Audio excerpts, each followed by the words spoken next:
So how does Gary Moore sound like Gary Moore? Just what is his secret sauce? You want the lowdown on his style? Hang out to find out. So the number one thing that made Gary Moore sound like Gary Moore and have such a big impact on the blues world was his massive aggression. Blowing up, Big Jim! Where have you gone? You okay, Big Jim? Oh my God, where did that come from? It was me last time with that boxing glove, you this time. Hope you're right, Big Jim. Really sorry about that. So all these songs that we're looking at are off the Still Got the Blues album. And the first one is the introduction to Oh Pretty Woman, right? So this is my interpretation of it.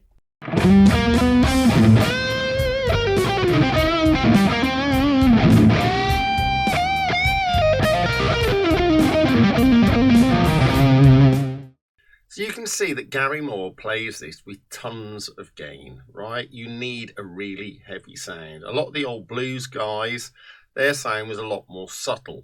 Gary Moore's sound is really in your face. So the amp I'm using is an emulation of a Friedman amp. So it's kind of like a very hot-rodded Marshall. And I've got like a tube screamer emulation going in the front of that to give me tons of gain. So I've got... So it's a very, very powerful sound. And that will give you a lot of the Gary Moore thing, right? To just get tons and tons of gain. But you've also got clarity with it. It's cutting through. I haven't dropped the mids back, which is going to scoop it. I don't want that. I want it to cut through. Okay, so I'm pushing the mids as well. Yeah, I know, Big Jim, you only had fuzz faces. Imagine what you would have done with a sound like that. Whoa. So the start of it... The other thing that will make it sound like Gary Moore is to give it a really wild vibrato. Yeah, that adds to the entire aggression thing. Now, as soon as he's done that little lick, which is a bit kind of more of a riff, isn't it? And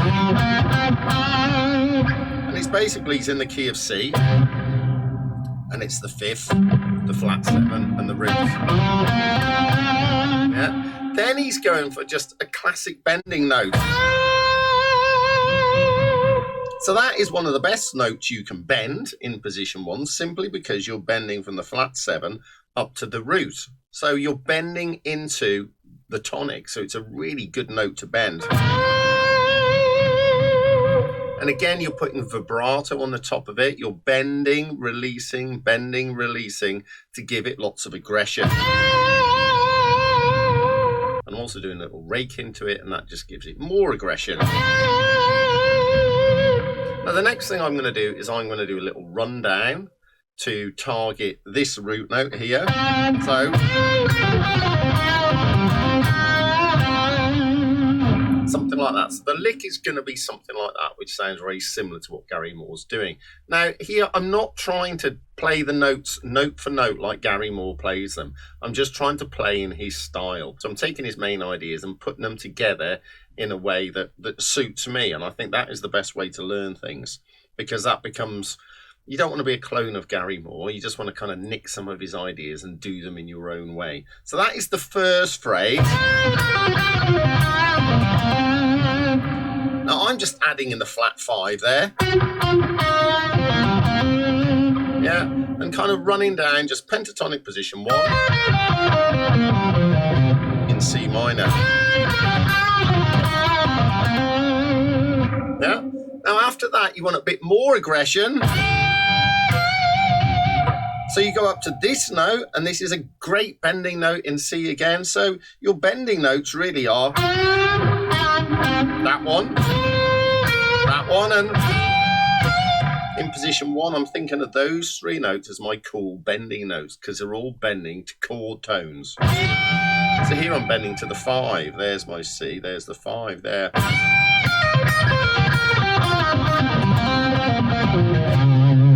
So after I've bent that note again and given it tons of welly, tons of aggression, I'm coming down position two, then into position one, kind of working my way back to that root note, right? Lots of time just doing this. Yeah.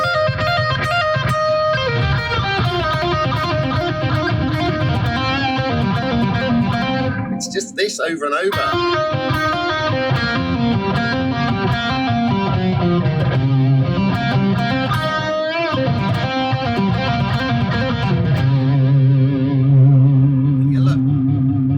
The tons of gain thing can be very difficult to control, and that's why kind of these guys who play with lots of gain, they've got really good muting skills.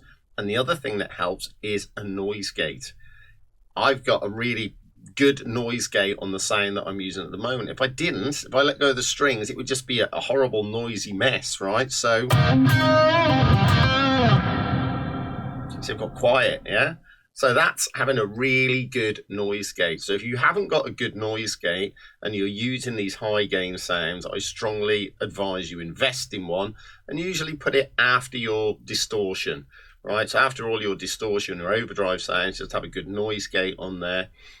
And it does make a lot of difference, because I hate noise. It drives me nuts, right? And as you can hear now, there's no noise, but as soon as I start playing, all hell breaks loose. Nice and quiet again. So let's move on to the second concept. So the next concept is Off the Start of All Your Love, and my interpretation is this.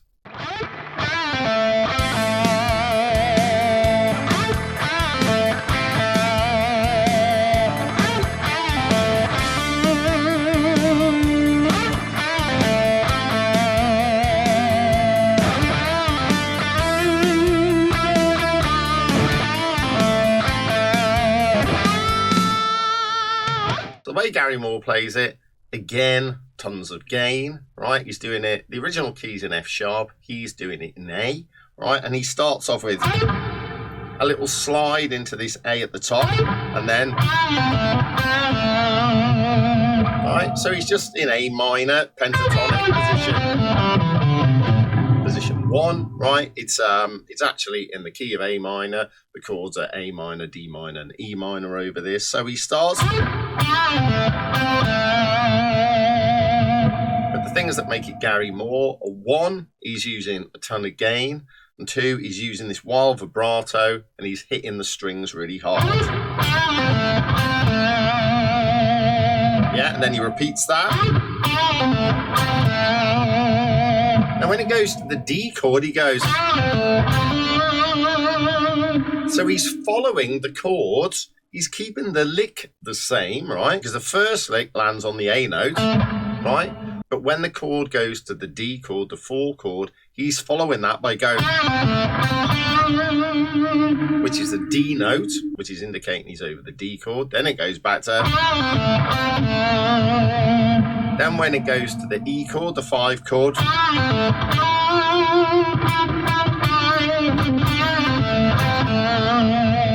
Yeah, so he's basically following the chords, but using A minor pentatonic. Now you can do that in your soloing, right? So when you're soloing over an A chord in A minor position 1, you want to be landing on A notes, but you can do the same lick, right? It doesn't have to be this lick, it could be anything, but you then land on a D note, right? Then go back to the same lick and land on an A note, and then same lick, land on an E note, B note, A note, etc. Now that will sound like you're following the chords, because you are, but you're just playing the same lick. So you could do something like this, say A, then over the D you could go, then over the E you could go, yeah? So you're just doing a solo, but you're doing the same thing round and round, but landing on a different note. And that ties you into the chord progression. So it's a really cool thing to do. Now he's also interspersing all this with these.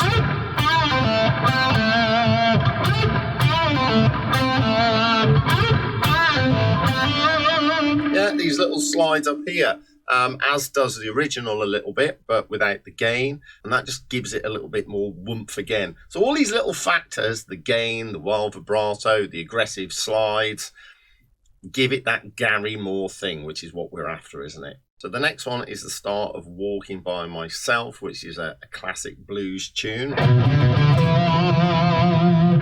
So that's just so super bluesy, isn't it? I mean, you can hear that in tons of songs. It's a little bit like Hoochie Coochie Man and all that sort of thing. Yeah, but you can do it here. All right, just an octave high. It's in E, so you go.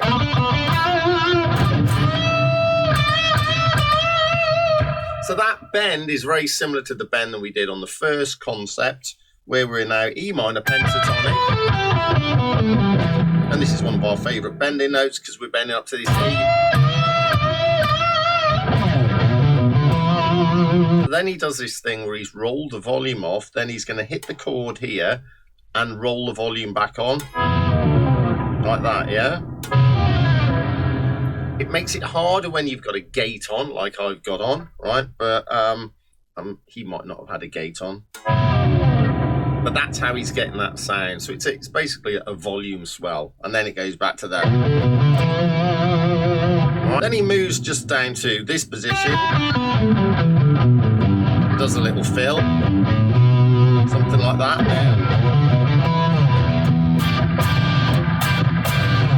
And then he does the Jimi Hendrix chord. So this is E7 sharp 9. So you got E7 there, and you're just putting your little finger on the 8th fret of the B. So we're on 7, 6, 7, 8, right? We've got,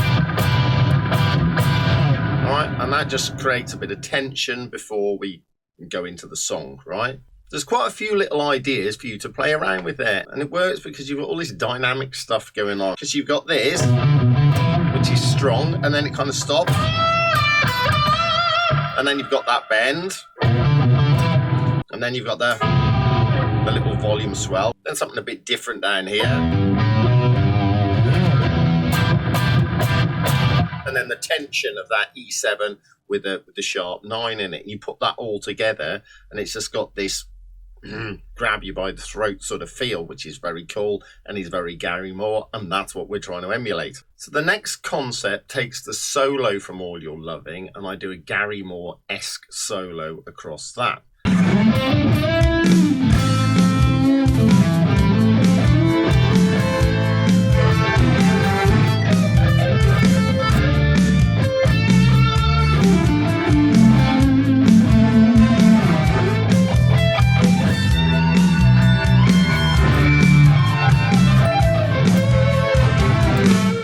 Okay, this is in the key of A minor, because we're over this chord and we're starting. There, we're starting in position 1. Now what I do, the concept here that we're going to get is that we're going to move up through the pentatonic positions. So from position 1 to position 2 to 3 to 4 to 5 and then back to 1 again. Now this gives the impression that the solo is building, it's moving somewhere. And that is the concept that we're going to get hold of from that to sound like Gary Moore. His solo is moving, it's building throughout the solo, and it sounds like it's going somewhere, which is what you want, right? Position 1, up to 2, up to 3, 4, 5, up to 1. Okay, so I'm using a particular string. It doesn't really matter which one it is. It's usually going to be the G, the B, or the E, because that's where you do most of your soloing on, just to get from position to position. And when I'm in the new position, I tend to be doing one of maybe 2 or 3 things. I'm either bending a note, I'm doing something fast, or I'm doing something melodic, or a combination of the 3, yeah? And then moving through that. So that is the next concept to get hold of, building up your solo. So this concept is taken from the solo of Walking By Myself. And I play a lot of it pretty much the same as Gary Moore, but then I play around with it a little bit.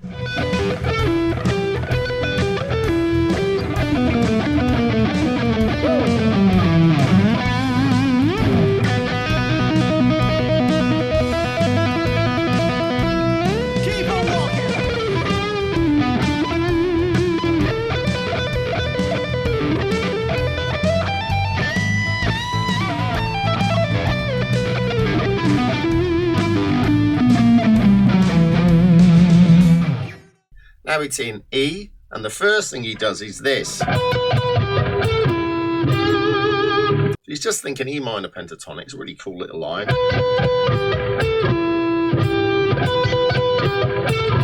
think I do it twice. I like that.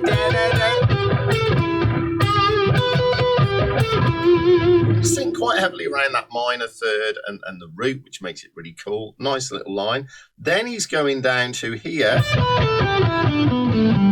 which is position 4 of E minor pentatonic, and he's doing this.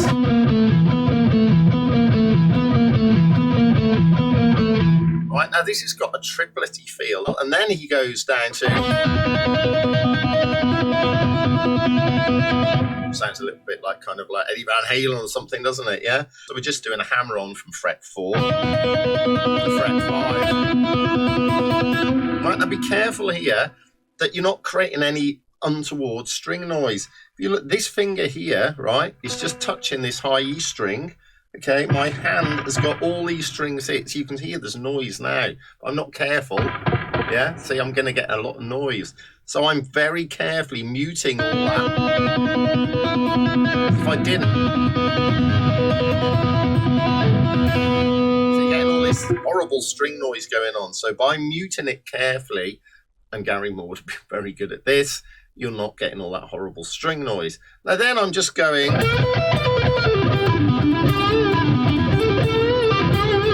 I'm just doing stuff in E minor pentatonic, like Chuck Berry, Jimmy Page,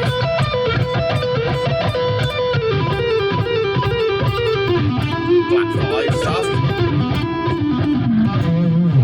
Just very typical sort of fast bluesy stuff, tons of gain on it, right? So there you've got 5 concepts that are going to teach you how to sound like Gary Moore. But most of it can be summed up with having a very aggressive, gain-soaked tone to his playing, using wild, stronger bends, and that just gives it all a bit more oomph. Well, a lot more oomph, right? And that is going to get you sounding like Gary Moore. And that's largely what he's done with this album. He's just taken classic blues tunes, added tons of gain to them, added wild vibrato, added more dynamics, and that's just lifted the whole thing up. And it's a lot of fun to play. It is. I mean, I've enjoyed putting these licks together and listening to his style and just going through it and picking bits out, going, oh man, that's cool. That's cool. What's he doing there? What's he doing there? And just figuring it out. You know, it's good fun. It's really good for your playing. So as always, don't forget to like and subscribe. Don't forget to check out my Patreon. Tons of good stuff on there, including the awesome cross system. Catch you next time.